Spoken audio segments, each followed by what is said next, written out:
don't talk anymore. We don't talk anymore. We don't talk anymore like we used to do. We don't laugh anymore. What was all of it for? Ooh, we don't talk anymore like we used to do. I just heard you found the one you've been looking for. I wish I would have known that wasn't me.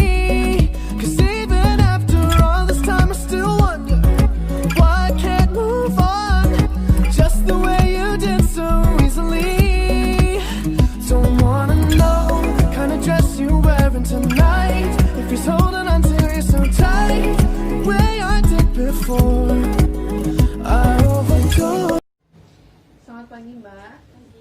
Ini dengan Mbak Wanidah ya? Ya, kalau menurut saya, ya selamat datang di kantor kami. Kami sebagai seorang konselor yang insya Allah dapat mencurahkan semua masalah Mbak kepada kami. Tetapi kami hanya bisa memberikan solusi atau saran kepada Mbak untuk kedepannya semua perusahaan dikembalikan kepada Mbak. Kami di sini memiliki waktu 2 jam untuk bisa melayani Mbak. Karena setelah ini kami akan melayani klien yang lain. Jadi apabila Mbak dalam waktu 2 jam masih kurang pelayanan kami kepada Mbak, maka silakan Mbak datang lagi ke sini di pertemuan yang akan datang. Begitu Mbak, bisa dipahami? Silakan Mbak boleh menceritakan keluh kesah Mbak kepada kami. Sebelumnya saya mau menceritakan sedikit. Kalau saya kan sebenarnya emang baru menjadi ibu, baru merintis jadi ibu lah. Masih dibilang seperti itu, masih ibu baru. Di sini saya tuh bingungnya tuh dalam berhubungan dengan anak gitu. Soalnya kan saya baru punya anak satu nih. Sedangkan kan lingkungan tuh berbeda-beda ya. Ada yang positif, ada yang negatif, ada yang mendukung atau yang tidak. Sini tuh saya sebagai ibu baru banyak banget yang saya rasakan bahwa menjadi seorang ibu itu tuh berat banget, apalagi di lingkungan itu yang negatif. Ada yang berkata A, ada yang berkata B, pokoknya banyak banget. Itu saya bingung gitu. Kadang-kadang namanya ibu baru kan masih down ya, naik turun gitu. Kadang hati seorang ibu kan naik turun tuh, atau bisa dikatakan sebagai baby blues lah. Dia tuh gampang mudah tersinggung, gampang sakit hati, tiba-tiba nangis sendiri gitu. Itu wajar nggak sih gitu. Terus bagaimana sih cara menyikapinya, sedangkan kan namanya ibu baru butuh support dari lingkungan. Iya ya, soal bayi, soal ibu. Kalau boleh saya tahu, ketika Mbak menikah itu usia berapa dan apakah langsung hamil gitu? Menikah usia 23 tahun, ya langsung isi. Langsung sama sekali nggak dijeda? Enggak. Apa yang caranya seperti itu? Udah dikasih mungkin. Oh, udah kasih. Berarti tidak ada rencana apapun ya? Ya. Terus sama si A sendiri melalui proses apa? Pacaran kah atau apa? Ta'aruf. Oh, istrinya. Ya. Terus selama hamil apakah suami Mbak juga berkontribusi? Maksudnya apa ya, mereka perhatian lebih itu atau Mbak atau yang seperti apa? Kan saya masih masa pengenalannya, jadi belum tahu sifat aslinya kayak gimana.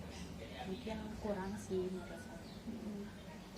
Oh iya, mungkin baby blues sekarang juga berpengaruh dari perhatian suami Mbak terhadap Mbak sendiri gitu.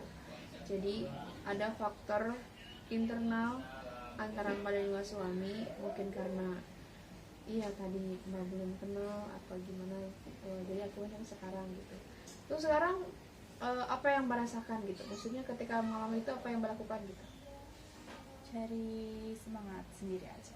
Semangat sendiri aja. Melalui apa, seminar kah, parenting atau apa? Lebih banyak ke baca-baca sih. Belajar sendiri berarti ya.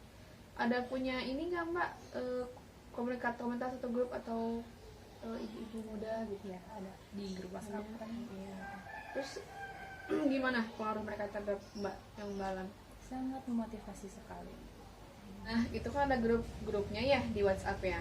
Nah, contoh motivasi mereka yang bersampaikan apa sih ke Mbak gitu? Contoh motivasi yang mereka sampaikan tuh mereka tuh apa ya, berbagi pengalaman kayak gitu kan.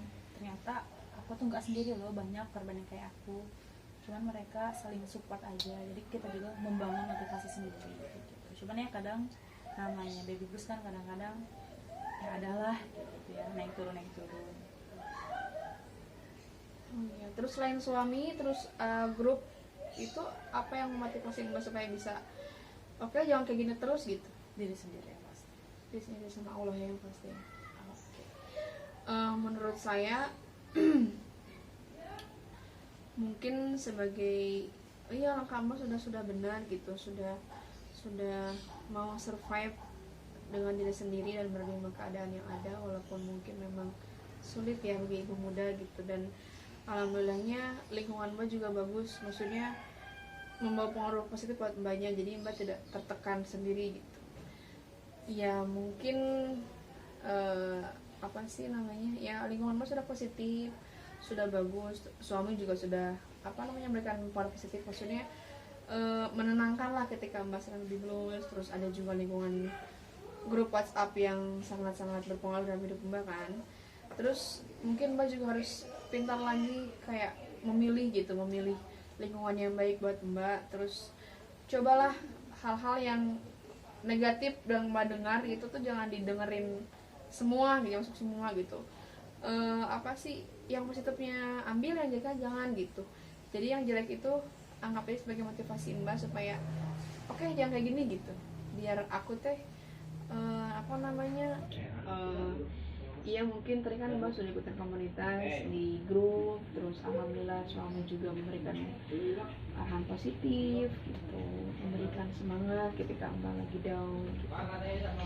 Mungkin harus tambah lagi komunitasnya biar sisi positif kita juga masuknya bakal lebih banyak gitu, kayak kita gabung di grup-grup pengajian atau grup ibu-ibu yang sudah pengalaman, sudah memiliki anak, misalkan anak sudah gede gitu kan. Itu ketika Mbak curhat atau mungkin mendengarkan cerita mereka aja itu sudah memberikan kayak oh alhamdulillah gitu, saya masih beruntung gitu, karena bisa ada orang yang orang yang lebih sedih daripada saya gitu. Dan itu mungkin kita harus bisa membuka diri, membuka pikiran lagi, membuka ruangan lingkungan yang baru lagi supaya kitanya juga feedbacknya pun akan bagus kitanya gitu. Beda dengan kita hanya bergaul dengan sisi sini aja gitu. Nanti yang masuk ke kitanya juga bakal sedikit, dan apalagi yang di luar juga pasti. Iya, ketika orang ngomong negatif ke kita, terus kitanya tidak membuka diri gitu, kitanya akan terus masuk ke kita gitu. Nanti kitanya juga malah mikir negatif terus gitu. Jadi kalau misalnya kitanya mau membuka diri di yang positif, itu insya Allah nanti kita juga akan mendapatkan feedback yang positif yang baik buat kitanya, dan ke anak kitanya pun nanti akan lebih baik gitu. Kitanya nyaman dengan lingkungan yang sekarang, menerima keadaan yang kita sudah punya anak gitu. Nanti anaknya pun akan lebih nyaman dengan kita, dan suaminya pun akan tenang kerjanya gitu, akan fokus kerjanya tanpa memikirkan kita di rumah misalkan pusing dengan keadaan seperti ini. Mungkin seperti itu Mbak dari saya. Sebelum terima kasih telah menerima telah mendengarkan saya curhat. Terima kasih atas sarannya. Lain kali kalau misalkan saya ada lagi, next time lah saya bisa saling. Iya, siap-siap. Itu pasti akan kami tunggu, dan kami terbuka siapapun, kapanpun, insya Allah kami siap gitu. Mohon maaf sekali karena waktu yang terbatas, kita hanya punya waktu 2 jam gitu. Semua nanti kita bisa ketemu lagi di lain kesempatan. Terima kasih Mbak, semoga semuanya lancar, anaknya sehat selalu, suaminya juga langgeng terus. Terima kasih Mbak. Terima kasih.